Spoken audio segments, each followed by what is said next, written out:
Right now on the National Weather Desk, a week of winter that just won't quit. New snow in the Midwest and Northeast. More ice in the Pacific Northwest. Is any of this connected to climate change? And what are the financial costs of this Arctic blast? Another dog is rescued from icy waters, while this pup goes for a ride on his driveway. We'll dive into the Great Lakes to see how this year's ice cover stacks up, and the generational damage recent storms have taken on beach dunes in Maine. From our nation's capital, this is the National Weather Desk. Good morning and welcome to the National Weather Desk. I'm meteorologist Matt Ritter. The winter storm that brought ice to the Pacific Northwest and snow to the central U.S. is now in the Midwest and Northeast.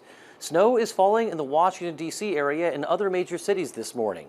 We're not talking about feet of snow this time, just a few inches in most places, but it will be enough to disrupt travel.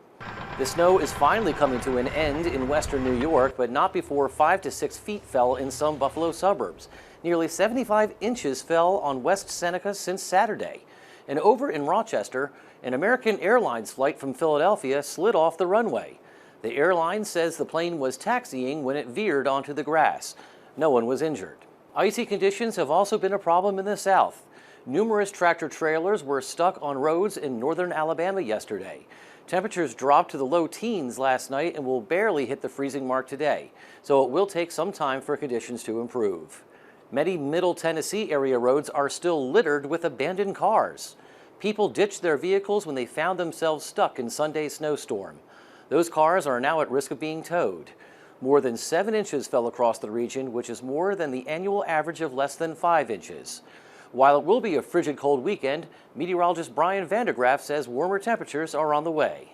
And a changing pattern for a new week coming up. Take a look above average temperatures from the nation's west, southwest, central portion, and even east and northeastern portion of the United States, where in fact the levels of above average temperatures are more extreme. So we're looking for some warmth headed our way. Here's the big picture. The warmth really has been absent as of late, but notice that warmer weather bubbling up and heading into the latter half of next week. A good chunk of the nation basking in some above average temperatures, at least for the short term. Snow and ice continue to plague the Pacific Northwest. Oregon's governor declared a statewide state of emergency on Thursday. More freezing rain last night closed roads and brought down trees and power lines. More than 100,000 customers are without power this morning. In Washington state, snow is still falling on some communities. Joel Moreno is in Bellingham, just south of the Canadian border. This winter weather is creating challenges for businesses to stay open around Whatcom County, and that includes a comics place in downtown Bellingham. Well, we had to close yesterday, which was a bit of a bummer because Wednesday is when we get all the new comics. People are being asked to stay home if they can because it is a non-stop effort to keep the streets and roadways clear of snow. If we start getting into the side streets and the residential neighborhood streets, those are very treacherous right now. It gets slushy once you get up closer to town, but it's just icy and snowy pretty much. People going on foot are finding slippery sidewalks in a lot of places. Jacob Osborne is doing his part to make sure people don't fall and get hurt. I just try and make it as wide as I can just for more people can not keep walking in a straight line. The snow forced school closures throughout the region. There have also been more than 300 reports of frozen pipes. Most of those are in people's homes, but critical services are also being impacted. Ice dams have become a major problem this week, especially for homeowners in the south. That's when ice clogs your roof's drainage system. Lexi Horvath has more.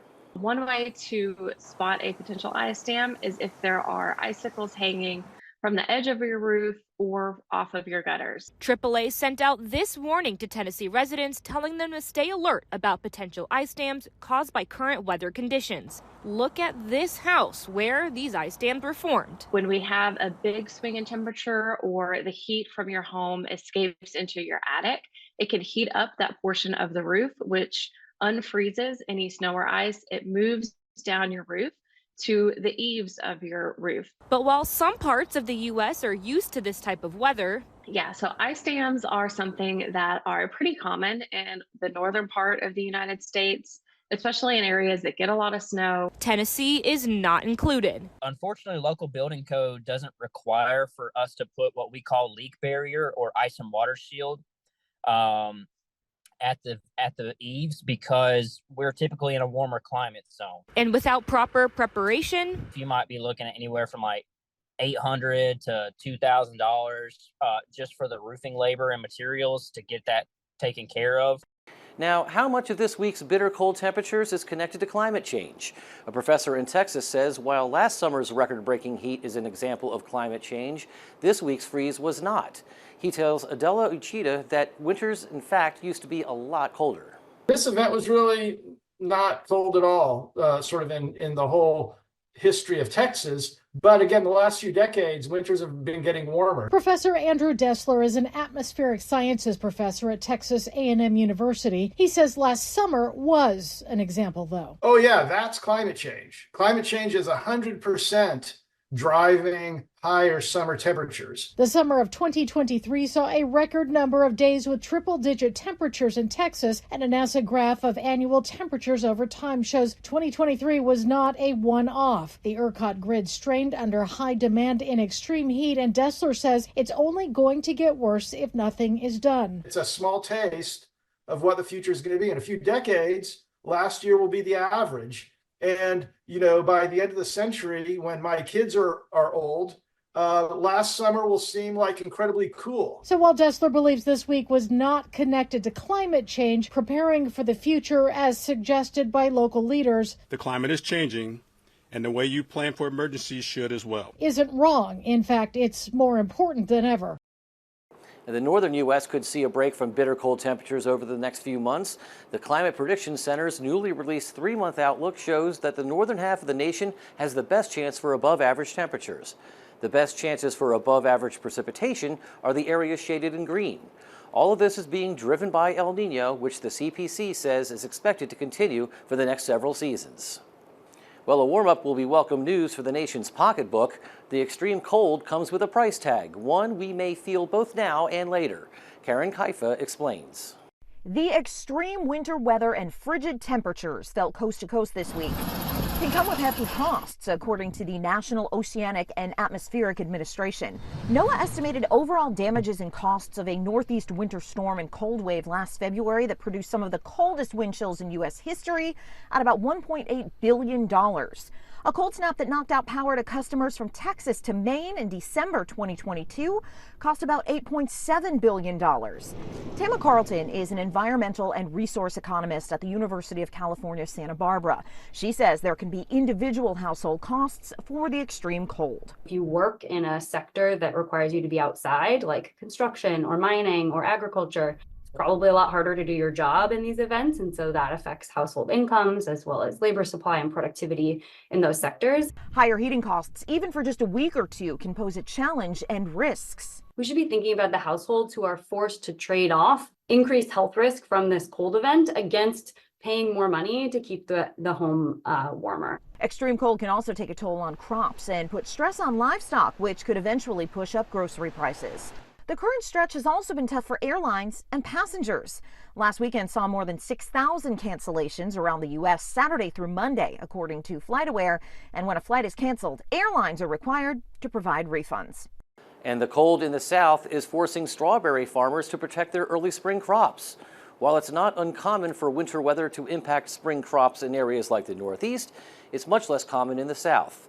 Farmers are putting pine straw on their fields, which essentially serves as a protective and inexpensive blanket for plants.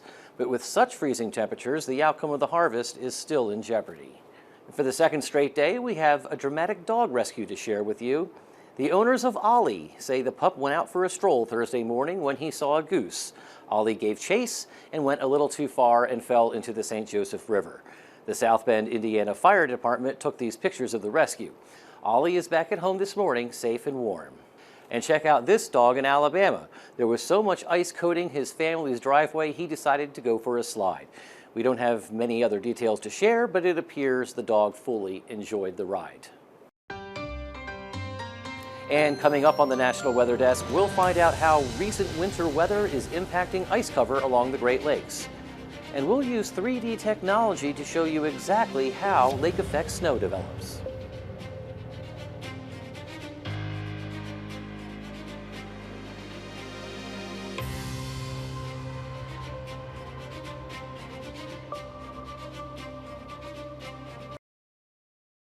You are watching the National Weather Desk. Over the past week, ice finally started forming on Lake Michigan, even though it's still well below the historical average for the date. What about the other Great Lakes? Green Bay meteorologist Christian Palacio takes a closer look at the data.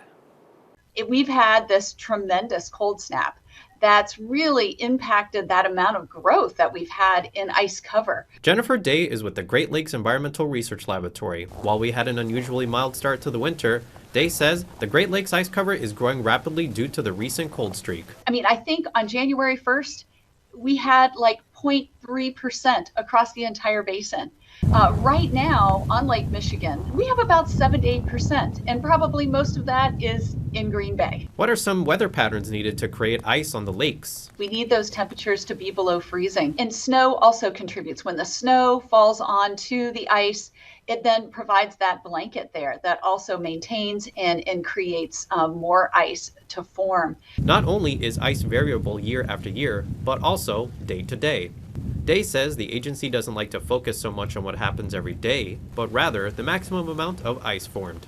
We usually don't see our maximum ice cover till about the end of February, early March. For example, just as recent as 2019, we started out similar to this year with about 3% ice cover across the Great Lakes Basin. And we ended up with one of the highest amounts we've ever seen. The max that year was 80% because of cold weather that comes in. And since the agency started tracking ice cover on the Great Lakes in 1973, they've noticed a trend. That trend line that we've been seeing over the last 50 years, we've been seeing a steady decrease in ice of about 5% per decade. And that may not sound like a lot, but that's actually over time a lot of ice. And that's something that we're definitely watching as we move into the future. Frozen ponds, lakes, and rivers can be great for winter activities like skating, ice fishing, and hockey. But as meteorologist Lynette Grant reports, things can go from fun to dangerous in just seconds. This body cam footage from Vermont State Police shows a trooper performing an ice rescue last month. The rescued 8-year-old girl made a full recovery, but it serves as a reminder that no ice is safe ice. Ice changes on a day-to-day basis, so we really want people to be patient and wait for what we call good ice. What exactly makes ice good ice? One aspect is the depth. The Indiana Department of Natural Resources says that a depth of 4 inches of clear ice is the go-to for ice fishing. The ice should be free from discoloration, cracks, and slush, and needs to be measured in multiple spots. There's so many factors that can change that, whether it's wind or snow or even waterfowl. Thanks to our recent blast of cold air in the Midwest, we finally have ice developing. But it is not yet safe. When the ice is deep enough, DNR officials urge you to have life jackets on, have ice picks on hand, and drill several test holes to read the depth. The DNR trains every year for rescues and knows every minute is critical. If you fall in the ice, officials urge you to try to stay calm, keep your head above water, and control your breathing. Then slowly use your arms to lift yourself partially back onto the ice. We all know that when temperatures drop, pipes can freeze and burst. So how do farmers keep their irrigation systems from freezing over in the winter months? Drew Powell gets the answer from a farmer in the Texas Panhandle. When the temperatures do drop, you definitely have to keep a good eye on making sure your pivots are tight. When the temperature stays at or is below freezing for more than 90 hours on the high plains and south plains, that can potentially wreak havoc with irrigation systems such as center pivots that farmers have invested hundreds of thousands of dollars in. The groundwater and water in general is just it means a lot to us, so we want to conserve as much water as possible. To help conserve groundwater, producers have to make sure their center pivots are in working order. Their longevity depends on water quality and system usage, which is why they get checked during and after an extended cold spell. Typically on a center pivot, the electronics on them themselves are usually really pretty foolproof, and you got to keep the mice away and stuff like that. But when it is this cold and you have leaks, and some of these use electronics to to move the pivot around, and if ice starts to build up on some of that stuff, you have to go knock it off. Keeping them well maintained is essential, as they do provide a safe and efficient method of applying irrigation. And thanks to technology, producers can receive an alert to their cell phone if something is wrong. With the technology that we have now, we know the moment that sprinkler stops or if it breaks, we know exactly what's going on, and we can send somebody there to go diagnose it and get it running again. With the start of planting season a couple of months out, this is the time of the year where producers will spend time checking their center pivots to make sure everything is good to go when they have to turn the water on. Have you ever wondered how trees survive after they get covered in ice and snow? Theron Zahn solves that mystery. During the winter, deciduous trees might not look like they're doing much since their leaves have fallen, but they're not just standing around waiting until spring. What they're doing during the winter months is they're storing up nutrients from the soil and also extra water, so when spring does come, they are ready to spring to life. So even though your trees look kind of dead during the winter, they're actually doing a lot. Last weekend's storm and historic high tide in Maine caused lots of damage to dunes, despite the steps the state took to prevent major beach erosion. That's the case in Popham Beach, where huge chunks of dunes have been wiped out, damage not seen in generations. Owen Kingsley explains how this recent damage threatens the region's coastal communities and wildlife. Sharp-cut walls of sand more than 6 feet tall. The dunes at Popham Beach State Park were swept out to sea. It was 15 feet taller, and it's gone. They act as an important barrier between the ocean and the land, where homes and rental cottages lie. With the dunes damaged, there's less line between those people and Mother Nature, potentially putting them at risk. We're still in, early mid-January, so we'll see what's to come. Roger Hutchins maintains dozens of cottages along the beach. He's growing worried about the loss of protection. The first big storm, they lost probably half of the barrier beach down there. The state placed a call for help after the holiday season, collecting hundreds of Christmas trees to help slow natural erosion. But they say nothing could have prevented this. We're obviously reevaluating the scope and extent of that project in light of these last two significant storms. This damage affects more than just people. There are a number of birds and other species that use tidal marshes that we'll be keeping an eye on. Their greatest fears center around the endangered piping plovers, a species that the state says has only about a dozen places left in Maine where they can live. Popham Beach is one of them. It's hard to imagine it won't have some impact on the piping plovers, but we'll have to get a better sense of that when springtime comes along.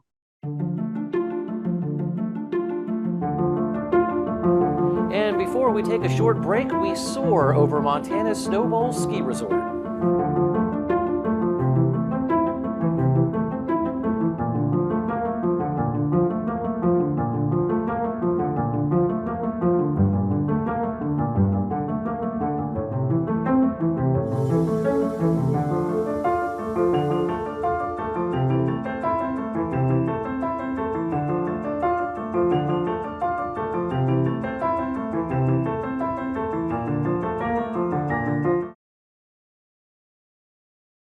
You are watching the National Weather Desk.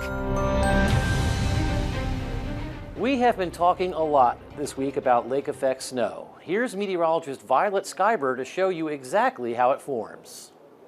We need this colder air rushing in along the longest part of the lake, and it picks up moisture and warmth from the lake, condensing into clouds and snow. And it forms these narrow bands that move inland and drop usually a decent amount of snowfall just offshore of areas near the Great Lakes. And these narrow bands of snow can produce quite a bit of snowfall. Sometimes we see snowfall rates of up to 2 to 3 inches per hour, and sometimes even more, depending on how much moisture we get from the lakes and how steady the wind is. When we have a steady wind, keeping those narrow bands over the same neighborhoods, they can pile up with a few feet of snow in a short amount of time. And the other thing to note too is because these bands are so narrow, you could have neighborhoods that look like this and others that get no snow right nearby. So that's what makes the lake effect snow bands so dangerous. We'd love to connect with you. You can find us on all your favorite social media platforms. Just search the National Weather Desk. We'll be right back.